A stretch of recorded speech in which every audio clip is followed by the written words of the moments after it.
And we are live for this afternoon's pregame show as the Los Angeles Dodgers host the Miracle New York Mets in a best-of-7 National League Championship Series. After a thrilling NLDS, which saw the Dodgers win in 5 very hard-fought games against their NL West rival, the San Diego Padres, they are in the NLCS for the first time since the 2021 season. Uh, Obviously, standard, beginning of the series, we're going to go super in-depth with everything. But before we get into tonight's matchup, we're going to thank our sponsor, BetOnline. BetOnline is the world's most trusted betting platform and your number one source for everything football. BetOnline has every stat, every matchup, and even live odds and spreads to bet on during the games. Think you know your stuff? Get in on the $200,000 mega contest and pick 5 games against the spread every week for your chance at weekly prizes and a share of that $200,000. When the game's over, head on over to our online casino and get in on the action with a game of blackjack, poker, or unwind with one of our over 150 slot games. Head to the website today. Bet online. The game starts here. And we got a really good episode. And joining me for the pregame show are our regulars from DodgersBeat.com, and that's Mike and Steve. How are you both doing today on the eve of this game starting? Feeling good, feeling nervous, both at the same time. Mike? Feeling great, confident. All right, yeah. So obviously we saw the Dodgers, they win the series in the NLDS in 5 games. Obviously it was, like I mentioned, it was very 5 hard-fought games. Obviously, we had a couple blowout wins on the Dodgers side, on the Padres side, but in the end, in game 5, when it mattered, the Dodgers get a very close nail-biting 2-0 victory. They come into this series facing a New York Mets team that they haven't seen since late May, which if you go back then, they were kind of, in the pits of despair in New York, in Queens, and they're a completely different ball club now. You look at the last, probably month of the season, every single game was meaningful for them. Every single win counted for them making to the playoffs, and they end up knocking out the Milwaukee Brewers in the wild card round, and they end up, dethroning the Philadelphia Phillies, which I thought was a very big surprise. What are we expecting from, this series, Steve, against the New York Mets? Well, I think the Mets are going to bring it. I mean, they certainly have a head of steam. I don't think it's going to last forever. So I think Dodger fans can know that every high is followed by a low, and I think the Mets are about ready to hit a low called the Los Angeles Dodgers. I think it won't be a sweep or anything like that, but I do think the Dodgers are in good position to win the series and go to the World Series. Mike, I mentioned, in the intro to this, the Miracle Mets. They're kind of this year's darling, the Cinderella story that everyone's pointing to. While they do lead the MLB in payroll, albeit, they're paying players to not play for their team, but they have, come back from the cellar of the National League. They started out the season 15-14, just 1 game over 500. They were a season low 10 games back on May 31st after the Dodgers swept them in a 3-game series in Citi Field. 15.5 game behind the Phillies, 4.5 game by the NL wildcard at that time, and they roar all the way back to now. And like I already mentioned, they got 2 huge series wins on the road against the Phillies and the Brewers. Are things just looking the Mets' way, or the Dodgers going to stop that trend? I think the Mets are playing just like Arizona played last year, and the low seed of the division coming in hot, coming in with momentum. Bats are hitting, pitchers are going well. I think they're going to do really good, and I think this is going to be a really good series to watch. And I agree with Steve. They're going to be coming in hot. At some point, they're going to have to cool down. And coming into Dodger Stadium for the first 2 games, we will actually see who the Mets are, for this NLCS series, and see what adjustments that we're going to have to make. But I think it's going to be a really good game. I don't think the Dodgers can sleep on the Mets. The regular season's the regular seasons. This is a brand new season now. Going into the postseason. So all those stats, and I mean, they're good references, but they're kind of out of the window right now because people step their game up. Pitchers, are going a little bit deeper. They're throwing a little bit harder. Kike Hernandez is a perfect example of what I'm talking about. He's not. I don't want to say he's not focused during the regular season, but he's not nearly as focused as he is, during October. And I think that's what a lot of teams are going to be like right now. Steve, I think one of the main storylines of this series is a piece that you wrote on a couple weeks back when it was, the MVP race was, I would say, white hot between, East Coast media and West Coast media, where Otani versus Lindor. I think it's just baseball, just fate, just making these two guys collide, and they've gotten here in different ways. Otani, obviously, I think it would be hard to argue that he's not going to win the National League MVP. Francisco Lindor has actually been extremely clutch in the postseason this year. Otani does have that 3-run home run, but you look at the other counting stats, it's not near where Lindor is at right now. But this is a big story. This is good for baseball that, you got the two MVP frontrunners and their teams, probably the two best teams since the All-Star break, facing off to each other. What can you dive into all this, MVP versus MVP? Yeah, and I think Fox Sports isn't complaining about it either when they get the three biggest media markets out of the four teams, although one is doubled up. But I think in my piece of like a month ago, I guess I wrote about when Lindor was getting all this sizzle for being MVP. I looked at it and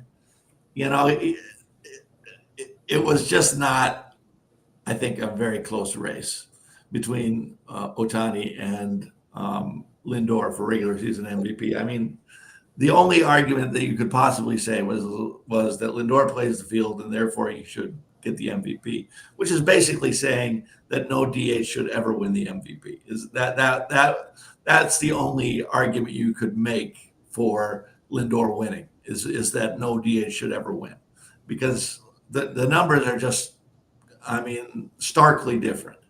Otani was leading in at the time when I wrote the article. Anyway, he was leading in basically every statistical category except for games played. I think he had one fewer game played or something like that. So it was. I mean, Lindor is a great player, and I've loved Lindor since he played with Cleveland. He had a bit of a rocky start in New York, but I think he's now the face of their franchise. I think it's money well spent by Steve Cohen, but he's not going to win the MVP. However, he did have a better DLS than Shohei Ohtani did, for sure. Now the good news for Shohei Ohtani is that Yu Darvish does not pitch for the Mets, because Yu Darvish absolutely had his number, and so if you throw out those two over games, I think he was over in the game 2 and he was over in game 5. If you throw those games out, it's a little more manageable numbers. So thank you, Darvish, and we'll see you next year, I guess. But I think Ohtani, just from the way that the Mets pitch, is going to have a little better success than he did in one of the things. What did people say before the Padres series? Is that the Padres have a big pitching advantage over the Dodgers. Well, that didn't turn out to be true, but the Padres have very good pitchers. I would put their pitchers against the Mets pitchers, and I think the Padres pitchers are ahead. I think you're going to see some big moments from Ohtani in this series.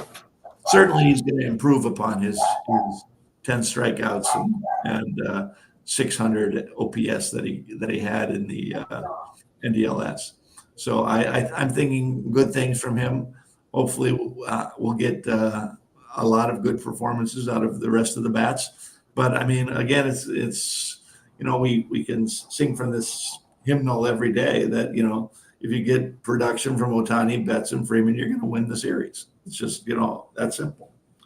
Yeah, I think Otani is set up to have a better series this time around, and I think I just give credit to the Padres. I mentioning with my my friends, elsewhere, especially I have a lot of Mets friends, I have a lot of Phillies friends, and we all watch baseball.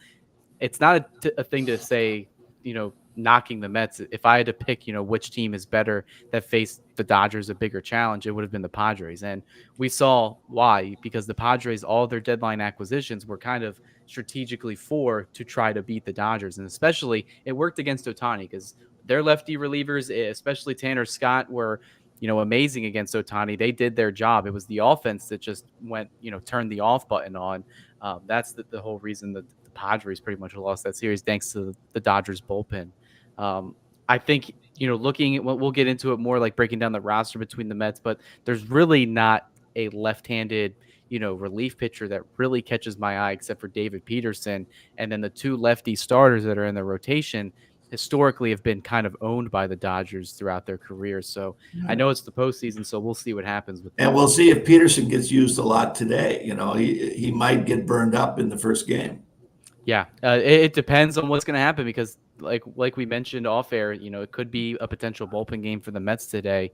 But Mike, looking at last year's World Series and last year's playoff run, obviously it's not to discredit what the Rangers and the Diamondbacks did, but MLB, Fox, everyone that's distributing it, it wasn't the most eye-catching or sexy World Series. This postseason, I feel like it's been a complete 180 compared to last year. We got a lot of big market teams moving on. It's the first time with the new playoff format that multiple division winners are in the LCS, with the Yankees, the Dodgers, and the Guardians.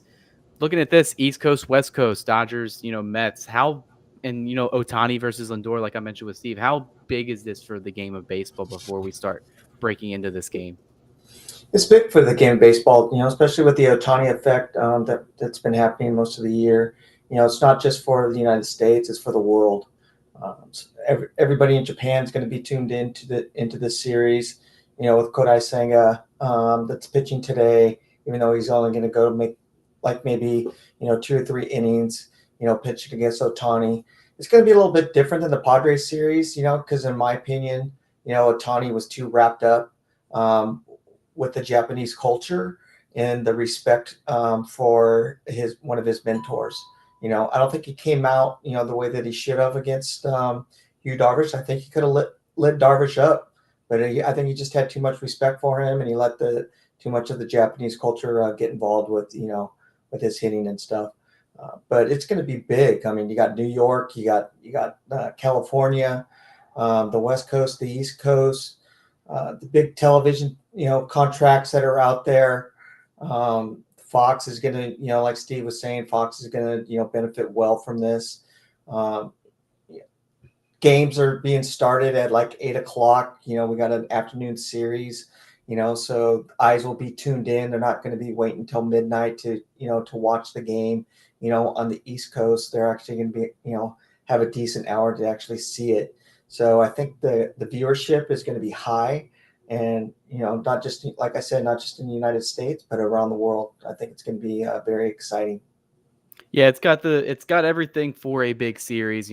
These two teams, Steve, you've also touched on this. They have history in the postseason. Everyone remembers 1988, but there's also, in my lifetime, the 2015 NLDS, which was a pretty much hard fought series that went all the way to Game 5. And if it weren't for Daniel Murphy, I mean, the Dodgers probably would have been. Murphy was out of his mind in that series. Yeah, so these two teams have history with each other. They go back a while. The roots for the Mets even being a franchise. It goes all the way back to the Giants and the Dodgers leaving New York. And, right. I don't know if every one of our viewers know this, but the Mets colors are based on the Giants and the Dodgers, right? That's the reason they have orange and blue, is because they took the Giants orange and they took the Dodgers blue, and voila, there is the Mets. So I mean, the Mets are, kind of the consolation prize for the Dodgers and Giants leaving town. So I mean, I don't think a lot of people think about that anymore because they're just another MLB team now. But, come around 1958, I think that was fresh in a lot of people's minds. But at least the Mets have one victory this year. no longer the possessor of the worst record in baseball history, thanks to the White Sox. So Yeah, the Mets are already winners this year. Yeah, so we'll give the Mets even more flowers right now. So if nobody knows, if you haven't heard already, I am on the East Coast here. I am by Philadelphia. Pretty much all my fans or my family and my friends, they're diehard Phillies fans. They were giving me the notes and the inside and outs with how the Mets play and how they've played all season. Because when we're super glued to the Dodgers, it's hard to keep up with all 30 teams. So I find it funny because the Mets offense is very similar to the Padres offense. They do Mm-hmm. not strike out a lot. They do not, they like to put the ball in play and they like to make things happen, especially late in games. Raking in this year, they were 8th lowest in K percentage. But unlike the Padres, who are more of a contact heavy team, they do have some power hitters in Tatis and Machado, but they were kind of middle of the pack in terms of home runs. This Mets team, they have some sluggers on that team. You got Pete Alonso, Francisco Lindor hit over 30 this year. They ranked 4th in the NL in home runs this year. Jack Flaherty's getting the ball. We already saw what he did against the Padres. Kind of got contact to death. Didn't really get a lot of strikeouts. He's going to be seeing a similar team right now in the Mets. Mike, what are we expecting from Jack Flaherty tonight? Because I feel like, the Dodgers traded for this guy. They gave up some key talent, that made an impact for Detroit almost immediately, like with Trey Sweeney. We need this guy to give the Dodgers a good start today, do we not? Jack Flaherty needs to come out, strong. He needs to come out confident. He needs to come out with a little bit of that fire that he had, when he was sitting in the bullpen and jaw jacking with Manny Machado. He needs to have a little bit of attitude, out on the mound today. His first pitch strikes need to stick. His command needs to be a little bit better. He needs to be hitting the corners like he can. He's a very capable pitcher. The Dodgers went after him for a reason, and that's to pitch good in October. He hasn't done so well. He's given up the home run ball, pretty often. I think what is he averaging, like 1 or 2? Well, he had 2 against the Padres. I can't remember that he gave up.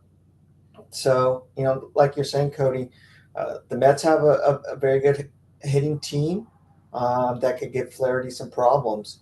Flaherty's got to trust his defense also, like Yamamoto did. Yamamoto put the ball in play. He didn't have a whole lot of strikeouts, but he put the ground ball in play and he put the fly balls up in the air to where the outfield can get him. Flaherty needs to take what Yamamoto did in Game 5 and build off of that and bring the team with him.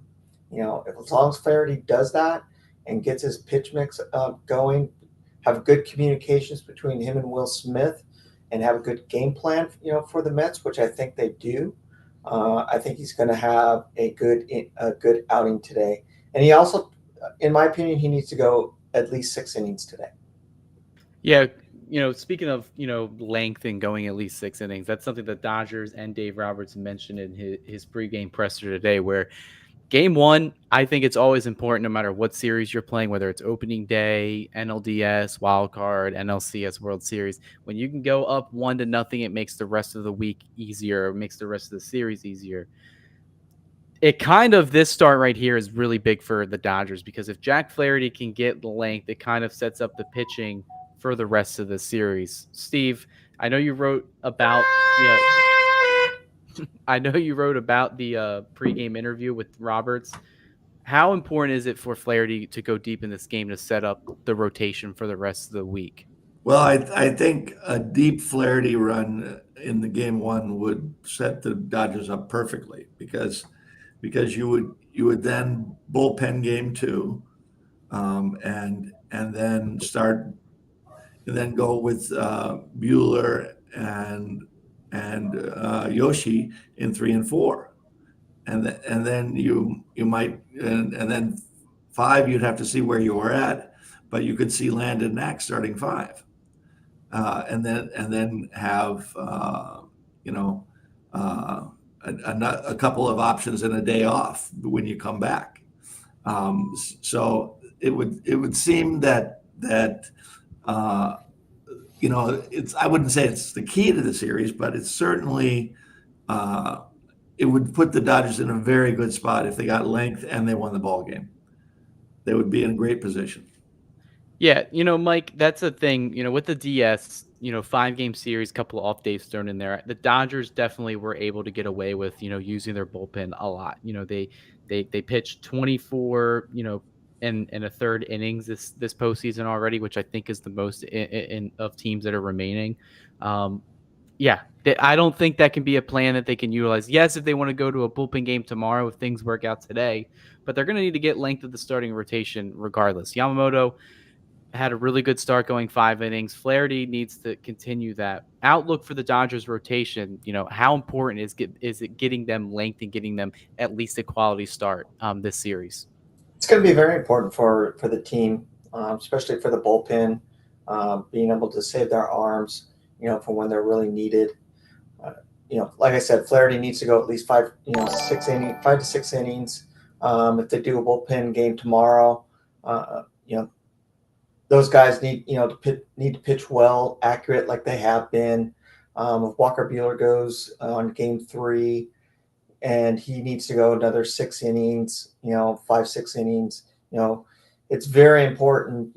I think they pulled Yamamoto too early in the Padres series. I think he can go at least 6 or 7, against the Mets. I'm not going to be surprised if he goes that far, especially with this confidence that he's built up, knowing that he's a value to the team. Because I read some articles and some stuff, from Japan, and his confidence isn't that high right now. He doesn't have it like he had in the NPB, so I think with the Padres series, Yamamoto's going to come out probably in game 4, game 5, whenever they pitch him, and he's going to, deal and probably go at least 7 innings is my prediction of it. But yeah, the starters who are going to be starting, if it's Knack, if it's Buehler, they need to get some length into them, because you can't do a bullpen game like they did in the 5-game series.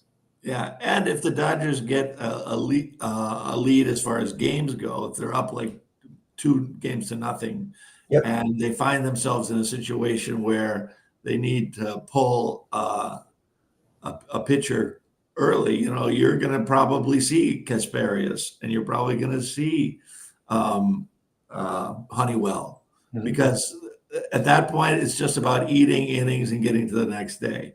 Because if the Dodgers have the luxury, because they have the two home series, that they don't need to win every game in New York. They've got the home field advantage. If they can win the first 2 games in LA, I think they win 1 game in New York, and that's fine.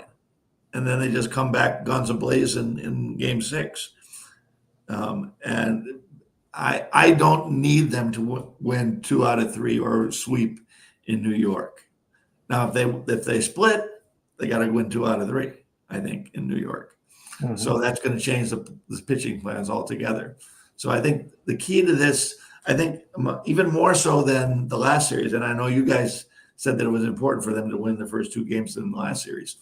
I think even more than that series, this one is important to really get off to a good start, have a 2-0 lead going back to New York, and just, managing your bullpen accordingly.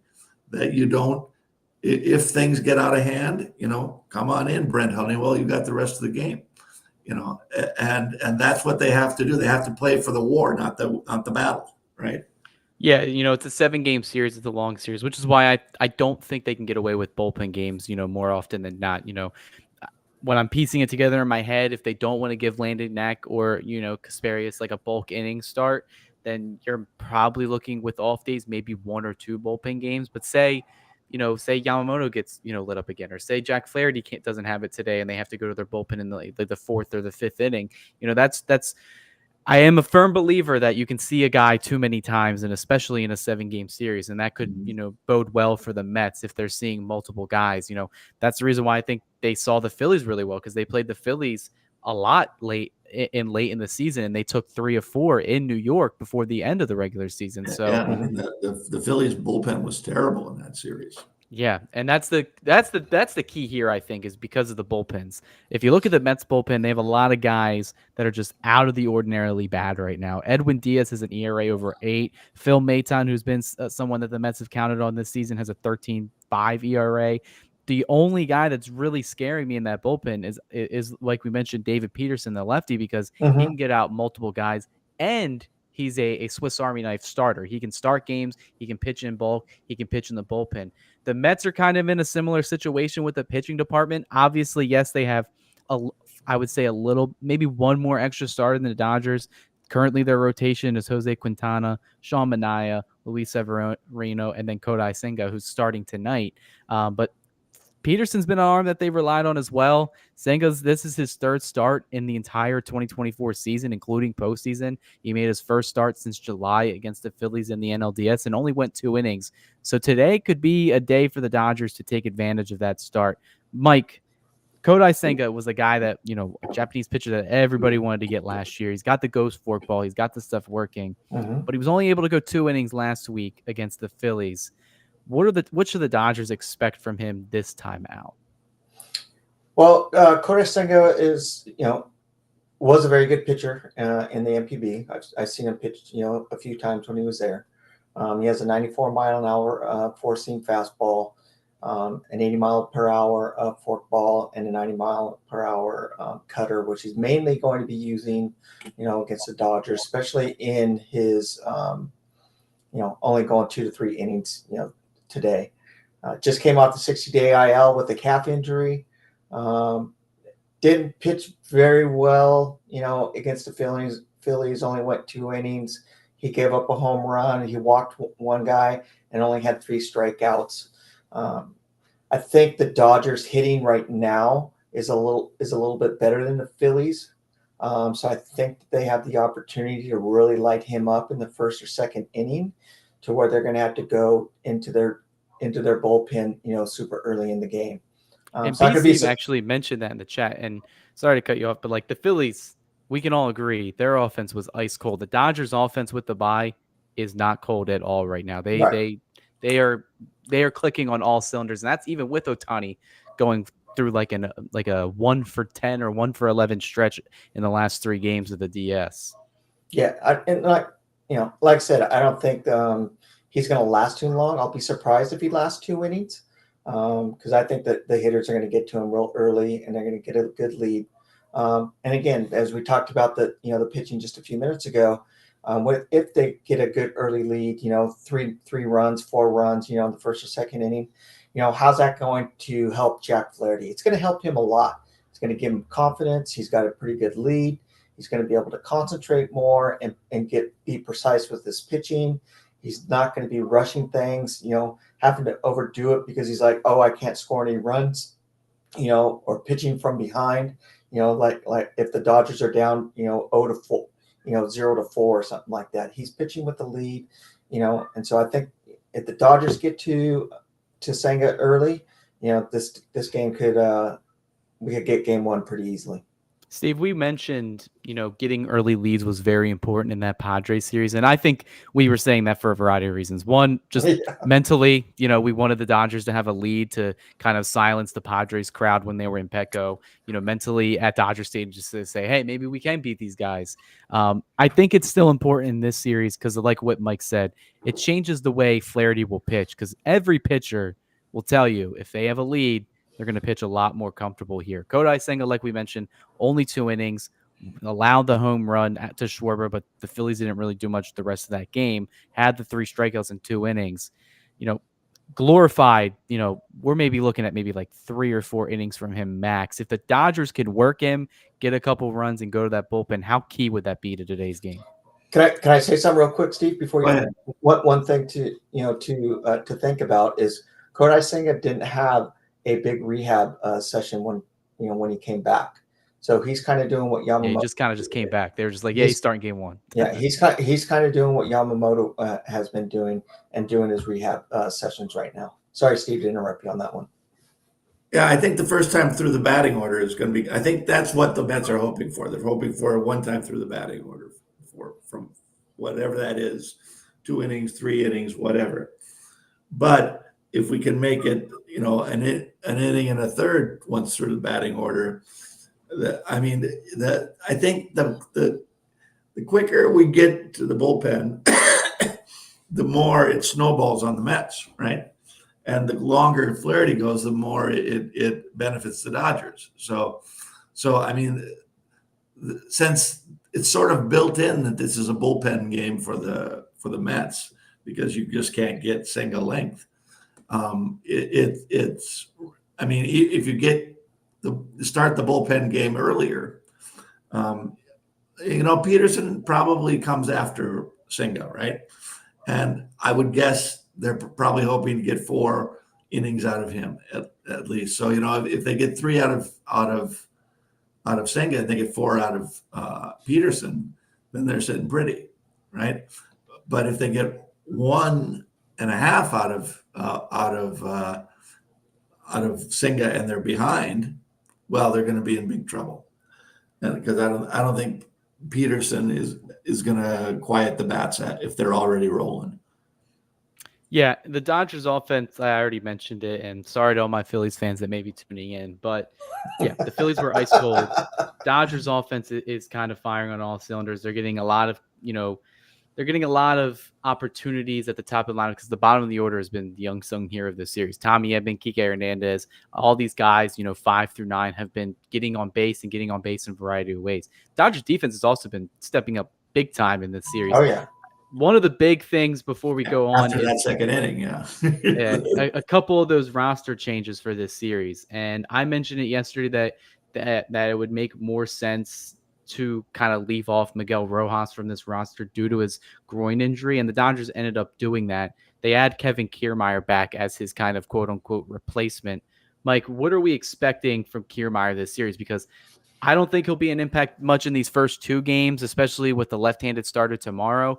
But say late inning defensive replacement, Citi Field has a really big outfield, and I think he would be covering a lot of ground there and late in the inning. So what value does Kevin Kiermaier bring?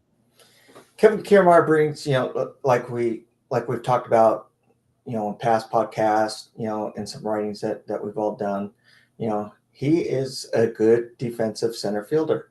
That's one reason why the Dodgers brought him in, and that's one reason why the Dodgers kept him.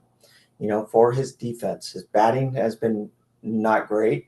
There's been times to where he stepped up, and got some key hits, in certain situations.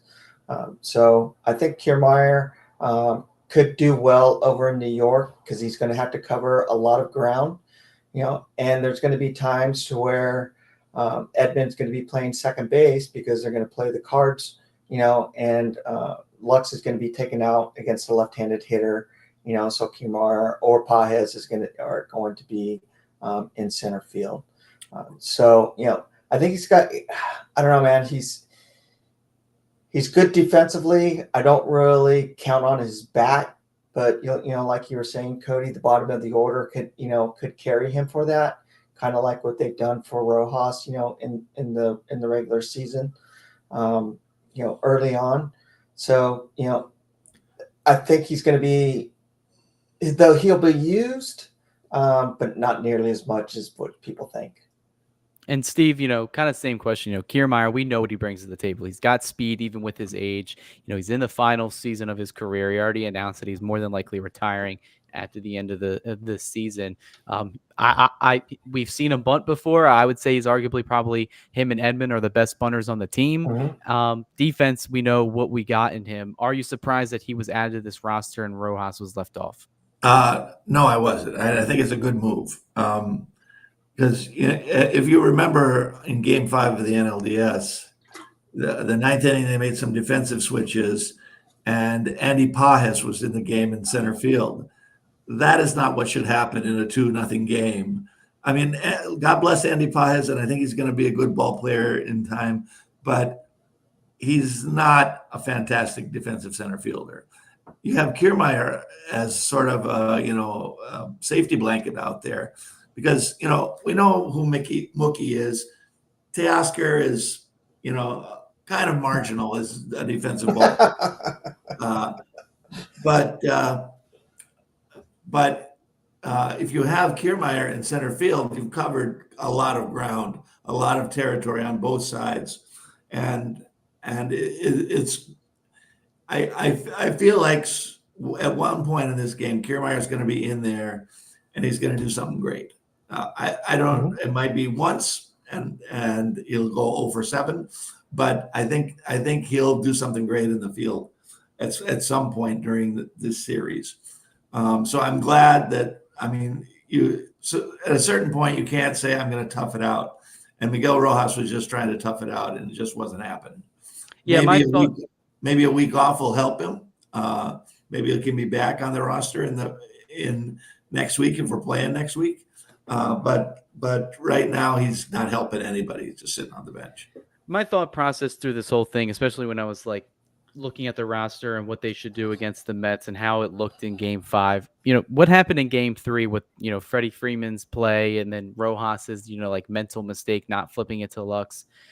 The Dodgers can't have 2 injured infielders, and Freddie Freeman's easier to have as an injured player on the field because granted, first base, you're not really doing much over there. It is an underrated defensive position with multiple angles that you take, but Freeman, even with the bum ankle, can man down that part of the infield Right, just and fine. it seemed like in game 5, they Freeman basically told his pitchers, if I get the ball, you get your butt to first base because I'm not running. Yeah, and I don't know if you guys are on the same tune as me here, but Tommy Edman at shortstop, I mean, that's like just as good or even better than Rojas. And he's younger and he's faster. I like that he was kind of a commander of the infield there because he called off balls to Teoscar Hernandez in left. He called off balls to Gavin Lux in the middle of the infield. He just looks like someone that, that's defensive run saved. Statistically, that's his best position is the middle infield. Shortstop, it was up there. Second bases, I believe, is where he got the gold glove. But shortstop is the position he wants to play. Mike, Rojas, we loved what he did in the regular season, but he just can't play shortstop every day for this team, especially when we have Kike Hernandez hitting the way he's hitting. Dave Roberts pretty much alluded that he'll start every day for the rest of the postseason, which I think is the right move. But Rojas being left off was the right decision. Oh, definitely. No doubt about that. Edmund is doing a really good job at shortstop. Is he at the caliber of a Rojas? He's there, but I wouldn't say, a healthy Rojas. I wouldn't say he's a better shortstop, than him. Edmund is, he's fast, he's quick, he gets to the ball, he has the jumps. His side movement, is key. When he tracks the ball, he takes a step back and goes back after it if it's hit up into the gap to give him that little bit better of an opportunity. He just needs to get that, that chemistry between him and Gavin Lux down, a little bit more, like Miguel Rojas, and Lux had. Having that chemistry between the shortstop and the second baseman is key for that. I played second base for a very long time, and having that that chemistry and that relationship with my shortstop, made life a lot more easier. Like you said, he does cut the ball off, that's there. He'll run out into the outfield and grab it.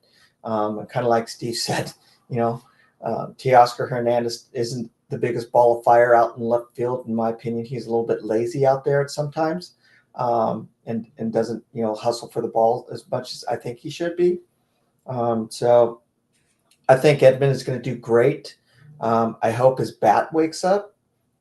He can lay down the bunt because we need his speed on first base to steal bases. Same thing with Kevin Kiermaier. If he can bunt on or get a base hit into a gap, we need his speed, to get key steals, in the game to help move runners around. So I'm excited for Edmund. I'm sad for Rojas. He's been a big part of this team, a big part, in the locker room to help fire these guys up. He's still going to be there, rooting them on. But I think it was the right move also. Obviously, we're doing this before the game, but we also kind of want to get our overall series expectations. Steve, what has to be improved from the NLDS to now for the Dodgers, to win this series and go to the World Series? Because I think there's a couple things you can point to, a couple players you can kind of point out and point the finger at. I think we may agree on some things because we've already talked about them. But what do the Dodgers have to improve on to get these 4 wins this series? Well, I'd like to see fewer strikeouts. I'd like to see more balls in play. They had, for me, way too much of that in the NLDS. I'd like to see more length from the starters. I mean, I think if we get those two things, more balls in play, more length from starters, and of course, Shohei needs to be Shohei. I mean, we had one game of Shohei so far, and and that was that great. I mean, you could make the argument if Shohei doesn't hit that home run, that series would have gone south fast. So we appreciate what he did in that first game because it was critical, almost crucial to fire up the team, get the series back on the right track, because it was sort of going in the wrong direction in all kinds of ways at the beginning there, and that home run kind of was like a palate cleanser, saying, okay, now we're in the series, now we can relax, now we can play Dodger baseball. So I think we need more consistency from him. I hope Freddie can go and be a productive player. I could see him, if he gets a hit late in the game, being replaced by Chris Taylor as a runner or Kiermaier as a runner. If the game is tight, we need to push that run across. I don't think they'll push if they get a nice lead and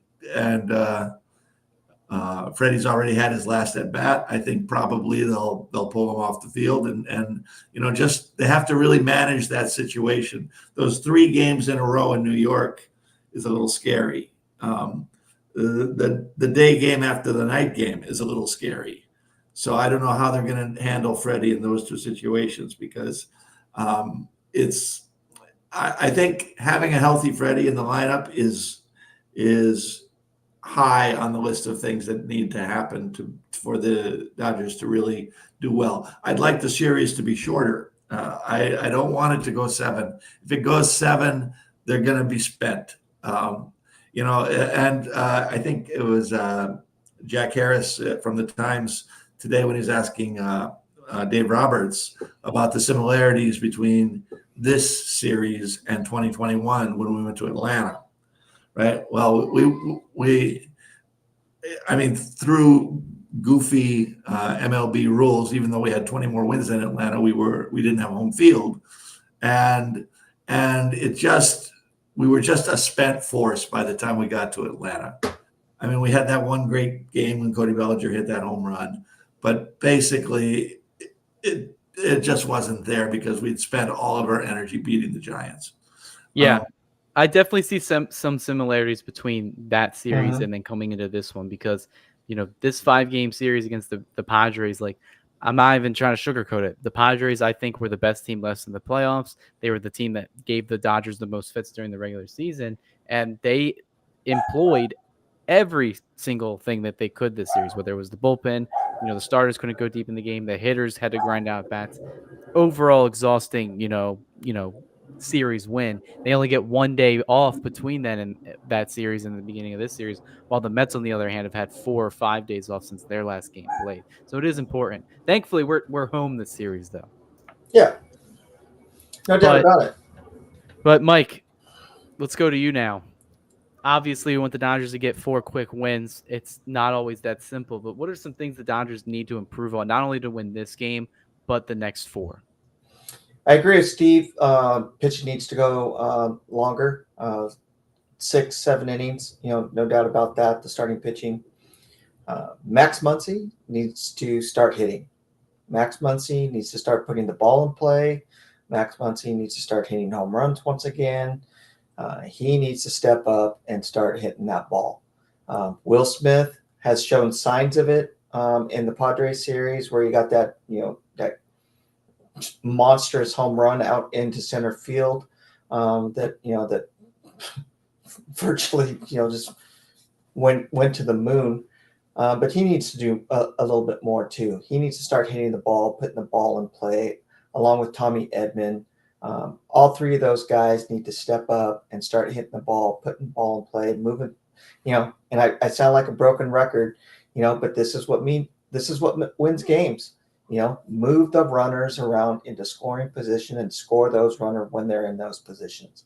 No matter if you have to bunt, you have to put it in the gap, or you put one in the seats. The batters need to bat and they need to hit. And Ohtani needs to not strike out 10 times, this series. Paid the guy $700 million, to perform in October.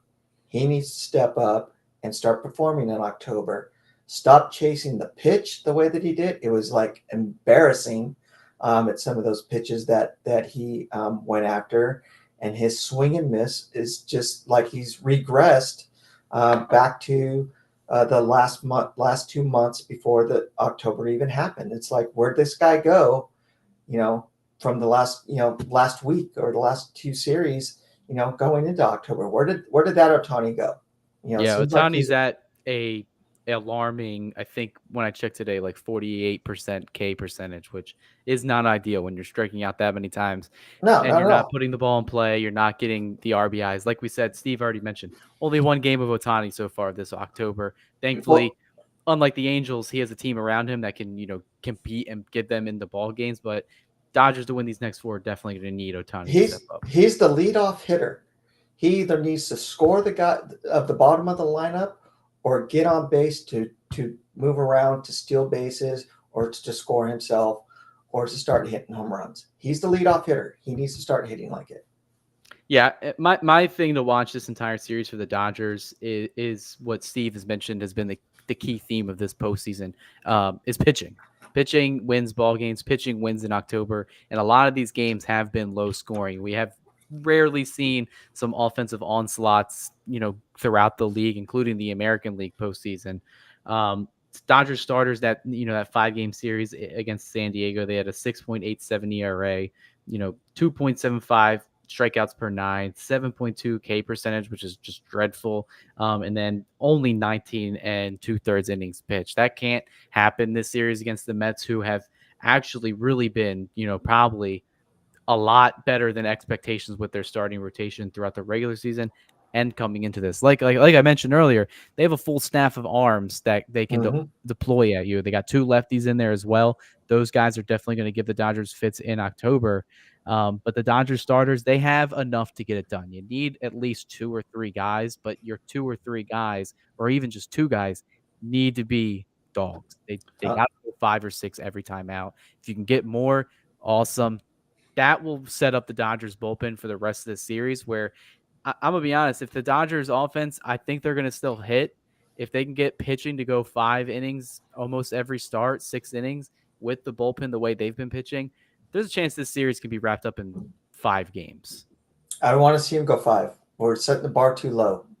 6 innings minimum.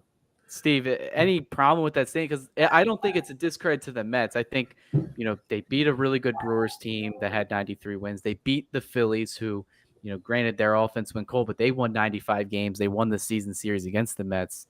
But I just feel like the star power the Dodgers have, the way the pitching is looked right now, the offense, the way they're running things, if things go well, especially these first 2 games, like you said, if they take both of them, I feel like the Dodgers would be set up those 3 games in Citi Field. Right. And we have fans have to be aware, without Alex Vesia, this whole bullpenning idea gets a lot harder, because he was such a crucial part to that plan, and he's out for this series and maybe the next. So it's not ideal to have him get injured. Right. That was the one bummer of Friday night, was that Alex Vesia injury, and that might end up being very critical. And now there is good news about the Mets, because they have so many right-handed hitters. There's not like some super lefty that they have to get out like Shohei Ohtani, but still it's a nasty situation when you lose a pitcher that good that late in the year.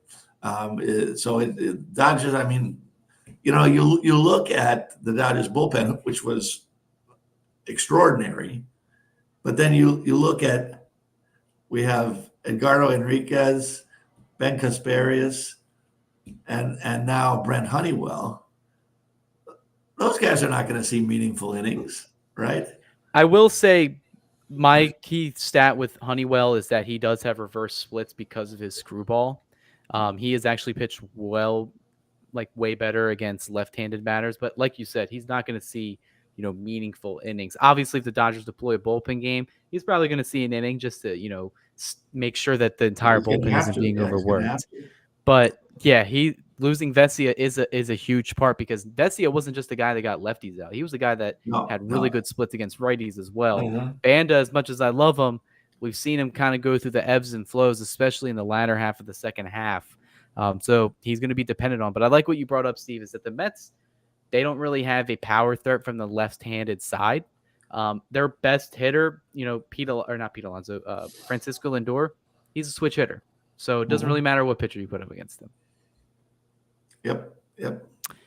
But honestly, before we wrap it up here, obviously, let's get in our picks for today's game. I think it's, like I mentioned already, getting a 1-0 lead in a series, no matter what series it is going to, prove dividends for the rest of the outcome of the series. So, Steve, I'll go with you first. What do you think the final line is for this game, and why do you think they win that game or lose that game? I think Flaherty goes 6 innings, 5 hits, 2 runs, and the Dodgers jump on Senga early, and maybe a Mookie Betts home run in the first inning, something like that would be nice. We see something a little better from Shohei. This is my rose-colored glasses prediction, and the Dodgers win 6-4. Mike, what are we going with here? Dodgers, do they get that game 1 series win? If they do, why? Dodgers get the game 1 series. They take Kota Senga out early. I'm predicting the score is going to be 6-1. Flaherty goes 6 innings. I agree with Steve on that one. And Max Muncy comes out, has a breakout game tonight. Yeah, I'm going to go along with you guys as well. Flaherty, I think all I want to see is at least 5 innings from him. If he can give the Dodgers that with at least 1 or scoreless, I'll take that every day of the week. Hand it off to the Dodgers bullpen, give them an early lead, hopefully a good enough lead where they can use some of those low leverage guys. Like we mentioned, Honeywell, a guy who's been able to go 1 or 2 innings if needed. Casparius, we haven't really seen him at all this postseason. Let's see him get some action. Potentially land an act, depending on what their pitching situation is for the rest of the week. But I think the big thing is for the offense to jump ahead early against Kodai Senga. Take advantage of a guy who hasn't pitched that much this season. Mookie Betts, coming into this series against Senga in their 1 start against him, went 3 for 3 with the home run last, I believe, July. So I'm hoping he has a big game today. He started picking it up in game 3 and 4 of the NLDS. Didn't have a hit in game 5. But let's see him continue the postseason of Mookie Betts. Any other comments for this game tonight?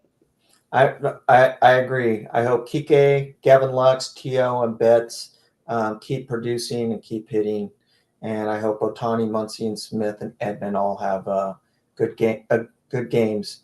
And I think the Dodgers need to win both games and go into New York 2 games up.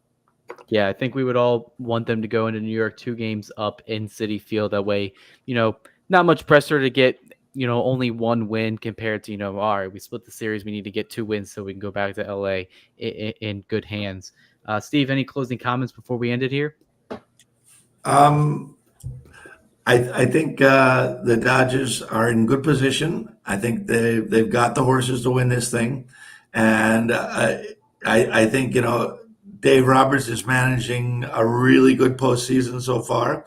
And so hopefully all that continues and we get some production from you-know-who, and we'll be very happy.